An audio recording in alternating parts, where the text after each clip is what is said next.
তা শুনবো না, তাহলে কান দুইটা কি হয়ে গেল? মুসলমান হয়ে গেল। গীবত পরনিন্দা, বোঝেন তো বিষয়টা? পরনিন্দা, পরনিন্দা যে করে তারও বলতে খুব মজা হয়, খুব মজা করে করে বলে অমুকের মেয়ে এই এই করেছে, অমুকের ছেলে এই এই করেছে, এই যখন বলে তারও খুব মজা হয়, আর যে শোনে সেও খুব মজা করে শোনে। এর মজা হয় কেন? যে জিনিসের পেছনে শাস্তি আছে ওইটা একটু মজা বেশি হয়, জ্বালা বেশি আছে শাস্তি বেশি, সেটার শাস্তি বেশি হয়ে যায়।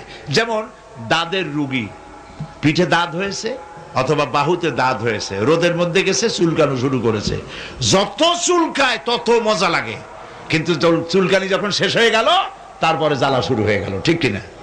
ঠিক কিনা? গীবত এইরকম এক চুলকানি রোগের মতো, যে বলে তারও মজা লাগে, যে শোনে তারও মজা লাগে। আর এটি হলো জিনা করার মতো গুনাহ, নাউযুবিল্লাহ।